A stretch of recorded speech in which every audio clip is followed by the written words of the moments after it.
Audiobuku.com mempersembahkan novel karangan Yus R. Ismail dengan judul Ambilkan Bulanmu dengan narator Lina Sri Mulyani. Setiap orang punya garis nasibnya sendiri-sendiri. Kita harus sabar, Cuk. Menerima, sadrah, berdoa dan bekerja. Kamu pikir perusahaan kita bisa berjalan dengan idealisme? Jangan kasih Lia uang, jangan kasih apapun.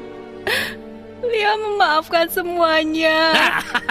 Terbangkitkan birahi misalnya. Putri, ini penting. Saya bukan Putri. Selamat mendengarkan.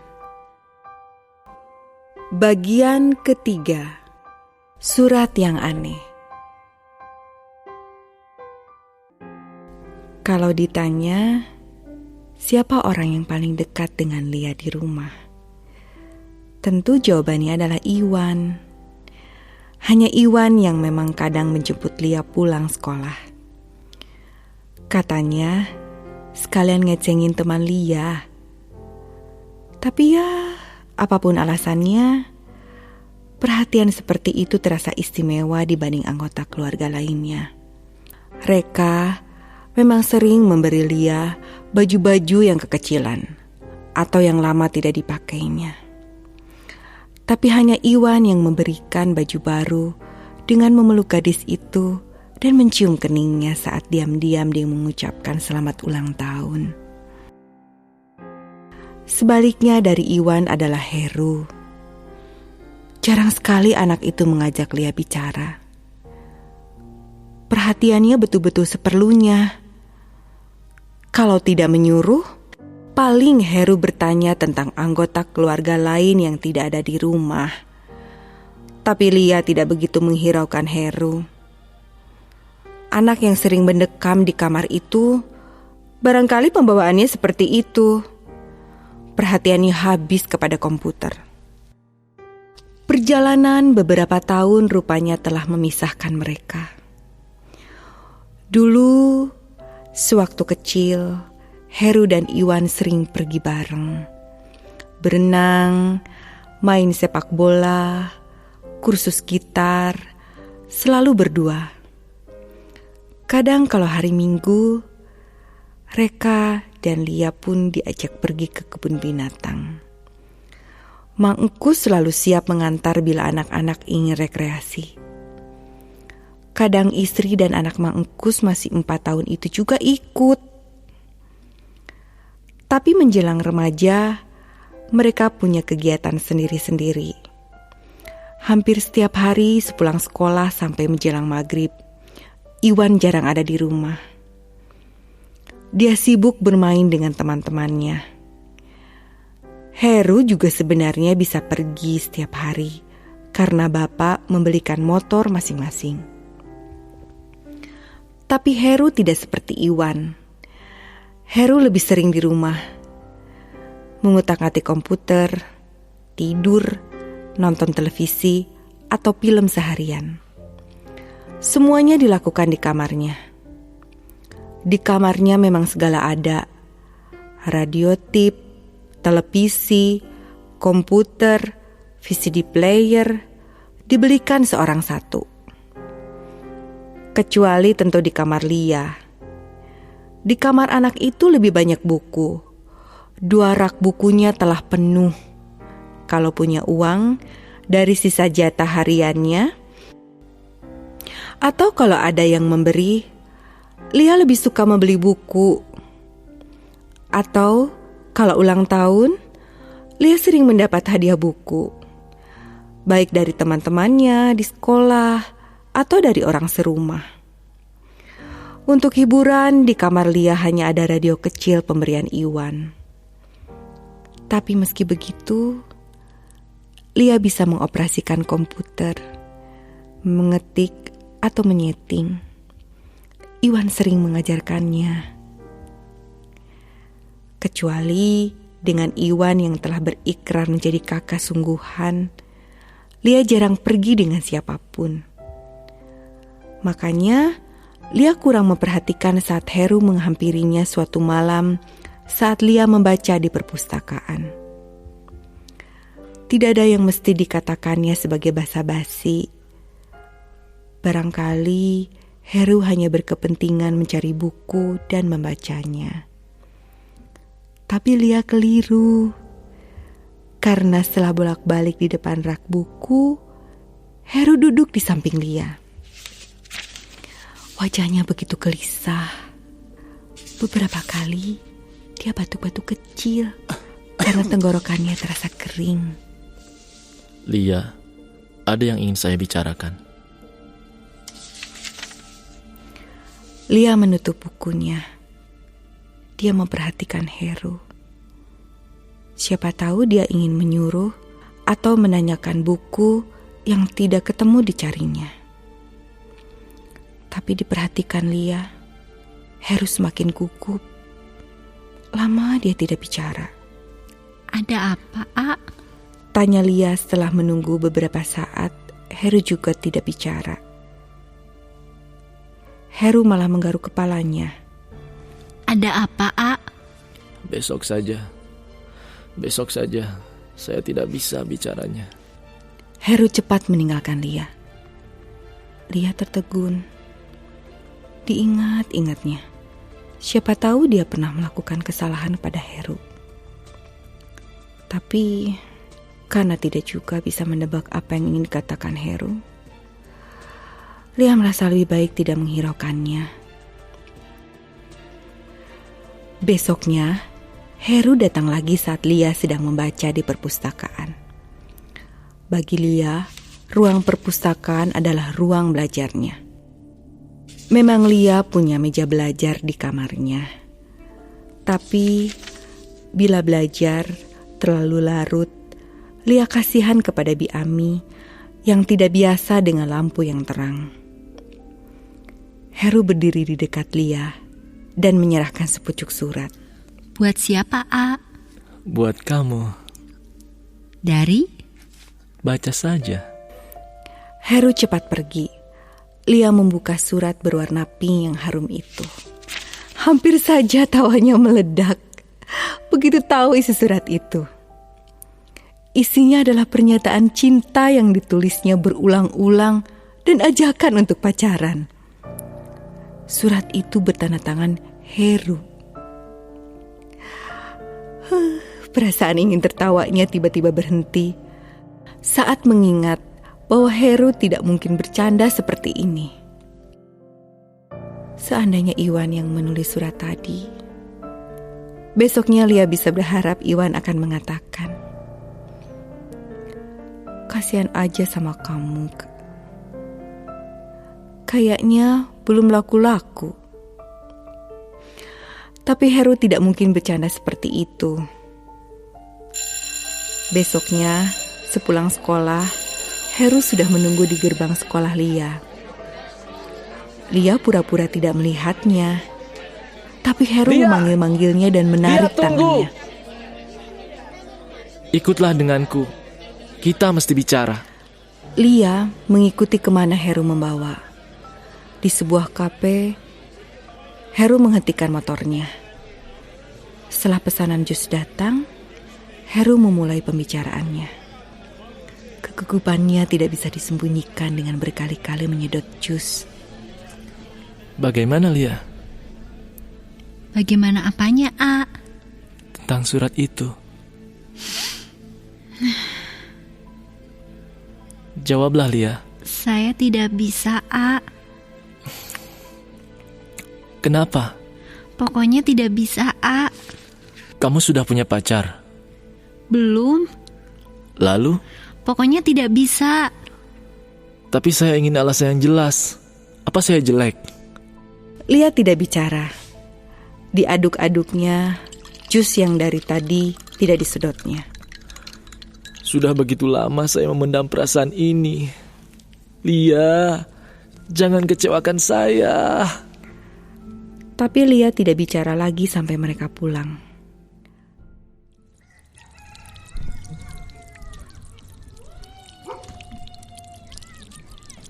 Di rumah, Lia terus-terusan memikirkan surat Heru. Tadi Heru mengatakan dia akan menagih kembali jawaban Lia. Apa semuanya mesti dijawab? Lia benar-benar tidak mengerti. Apa Heru tidak tahu? Bertahun-tahun hidup serumah telah menjadikan Lia serasa hidup di keluarga sendiri. Sejak lama, Heru sudah dianggapnya kakak, meski dia tidak berani mengungkapkannya. Bagaimanapun, mereka berbeda, dan Lia takut pengakuannya itu disebut kurang ajar. Hanya kepada Iwan, dia berani seperti kepada kakak sungguhan. Karena Iwan pernah mengatakan akan menganggapnya adik beneran.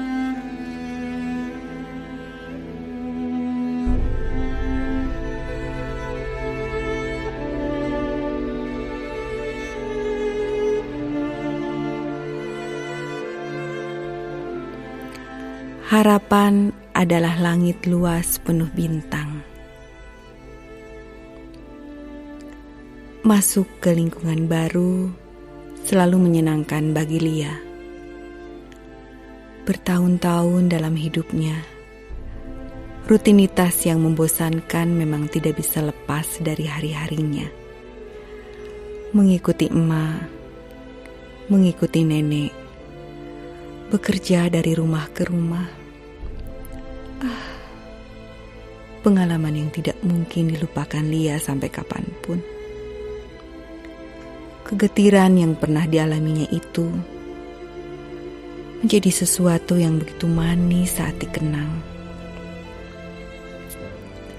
Barangkali kenangan adalah keindahan abadi yang dipunyai manusia. Sepenggal peristiwa manis atau pahit menjadi begitu indah dalam bingkai kenangan. Barangkali dalam hidupnya, manusia tidak bisa melepaskan masa lalu yang pernah dijalaninya. Lia merasa dirinya adalah warna dari perjalanan panjang yang pernah dilaluinya. Nilai seorang manusia bukan hanya masa kini, atau masa lalu, atau masa depannya, tapi dari warna, isinya, kekayaan batinnya, kebijaksanaannya. Karena itulah Lia menjadi tahu diri karena kesadaran masa lalunya. Lia tidak perlu menangis seperti teman-teman yang lainnya ketika perpisahan sekelas di rumah dinar. Mereka bernyanyi-nyanyi diiringi petikan gitar Iman.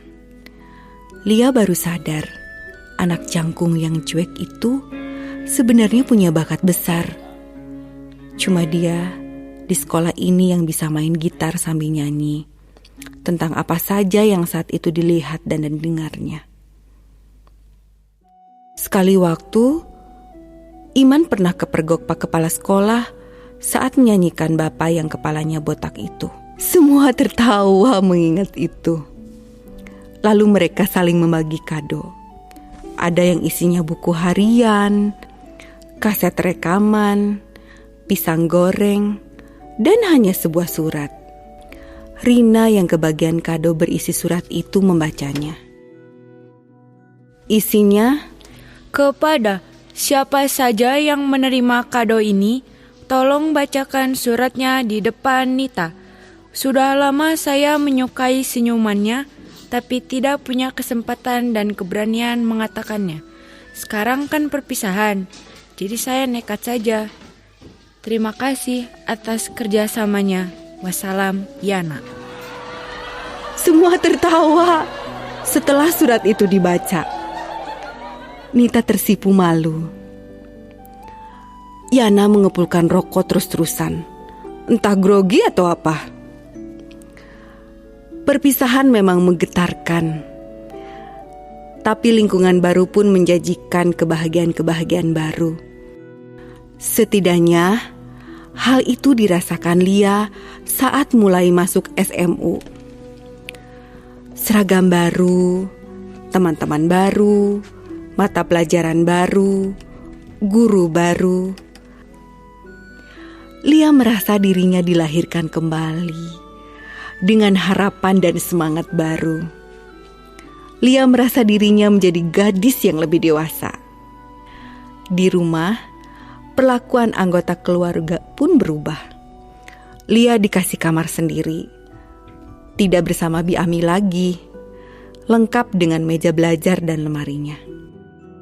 Iwan yang dulu rajin memberinya hadiah buku-buku cerita, sekarang lebih sering memberi buku sastra atau kajian apapun yang dianggapnya menarik. Reka berkali-kali menyuruh Lia membaca buku-bukunya dan mengajaknya diskusi. Heru memang kurang akrab dengannya, apalagi sejak dia mengirim surat cinta.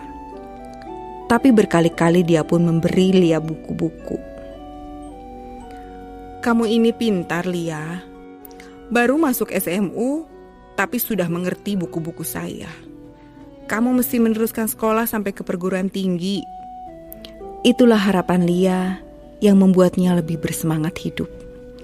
Hari-harinya menjadi begitu indah dan menyenangkan. Dia merasa punya tenaga besar.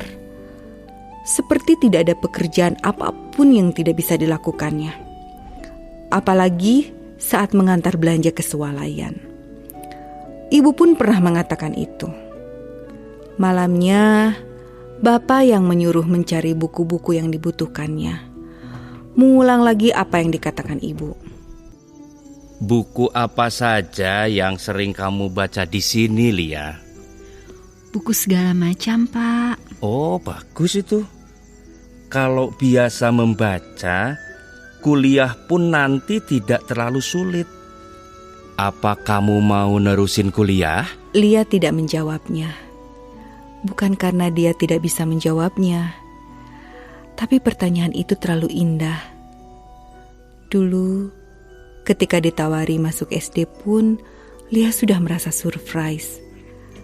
Apalagi kuliah. Sejak kecil mimpi indahnya tidak pernah sampai ke sana. Asal kamu bisa mengatasi pelajarannya dengan lancar, Bapak akan menyekolahkanmu sampai kemanapun. Malam itu, Lia tidur bersama Bi Ami di belakang. Lia menceritakan kebahagiaannya. Dirangkulnya Bi Ami yang diam-diam menangis. "Tapi kamu jangan lupa diri, Gelis. Godaan hidup itu ada di mana-mana. Bukan saja dalam kesusahan, tapi juga dalam kesenangan." Lia menerawang, melihat langit-langit kamar yang tiba-tiba terasa begitu luas dan penuh dengan bintang-bintang.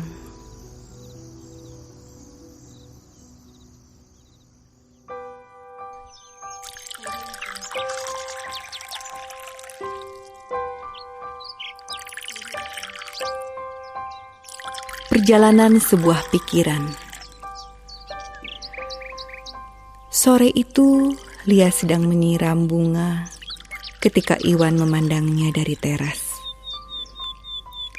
Buku yang dibaca Iwan diletakkannya di meja. Saat dilihatnya, Lia memegang bunga sedap malam yang mulai mekar dan menciumnya dalam-dalam. Iwan tersenyum. Seperti dalam lukisan, pikirnya. Seorang gadis manis menyiram bunga dengan latar belakang matahari senja. Begitu menggetarkan. Lia memang manis dan cantik. Tinggi semampai, kulit putih bersih, rambut panjang lurus seperti model ikan sampo. Mata memancarkan sinar. Alisnya yang tebal menjadi hiasan tersendiri di wajahnya yang bersih. Dan senyum menawannya selalu menghias bibirnya.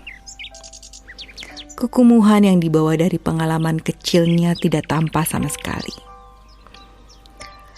Tapi bukan hanya itu yang membuat Iwan begitu sayang. Di mata Iwan, Lia adalah anak paling baik yang pernah dikenalnya. tangan dan kakinya tak pernah diam.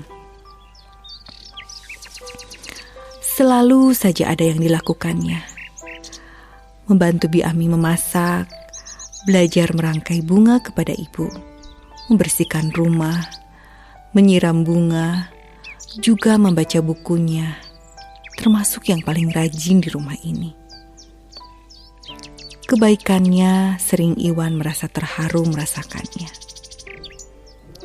Sekali waktu, Iwan pernah memergoki Lia sedang berbincang-bincang dengan anak pemulung kardus di belakang rumah. Anak pemulung itu tidak ragu-ragu bertanya dan meminta sesuatu kepada Lia, seolah mereka sudah akrab. Dan Lia membawa bungkusan nasi dan air untuk anak itu, yang kemudiannya memakannya dengan lahap. Lalu dengan sopir bapak, Mang Apit atau Mang Engkus, tukang sayur, teman-teman Reka, teman-teman Iwan, Lia bisa ngobrol akrab. Dan senyumnya itu selalu saja tersungging kepada siapapun. Hayo, ngelamunin siapa?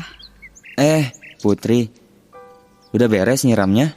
Kelihatannya Hamba tadi melihat Putri mencium bunga sedap malam.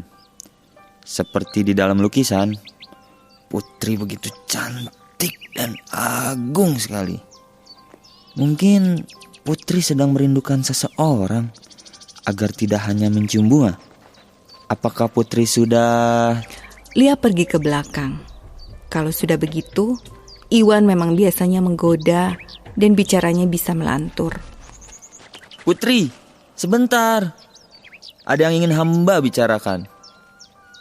Tapi Lia tidak berhenti. Putri, ini penting. saya bukan Putri. Iwan mengejar dan menangkap tangan Lia. Maukah Putri diajak jalan-jalan sore ini? Tidak mau saya bukan Putri. Oke deh, Lia sayang.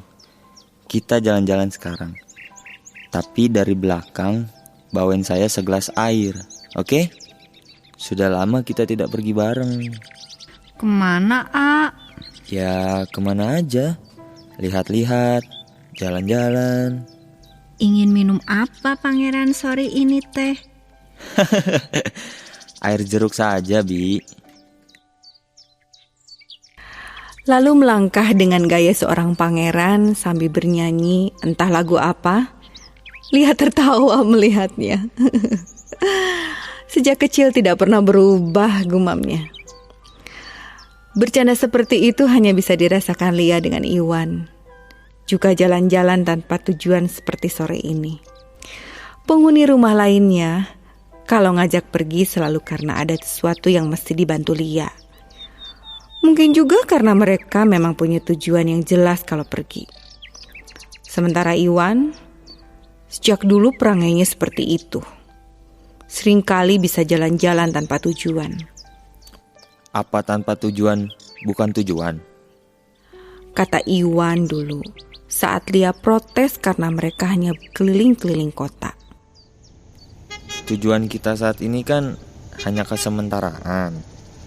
Kita pergi ke pasar, membeli buku, sekolah, belajar merangkai bunga, memasak. Semuanya adalah tujuan sementara. Coba, apa tujuan universal hidup kita? Apa ingin masuk surga? Ya jangan keluar rumah, beribadah aja terus-terusan. Siapa tahu bisa seperti Robiah dari Basrah yang maha cinta itu. Apa itu sudah sempurna? Tidak kan? Karena manusia sempurna mestinya tanggung jawab terhadap banyak hal.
dari kampung, Lia merasa baju itulah satu-satunya barang yang berharganya. Lia ingat waktu Iwan ulang tahun, dia pernah memberinya hadiah rangkaian bunga lengkap dengan puisinya. Karena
Dengarkan bagian selanjutnya hanya di channel Dengar Buku.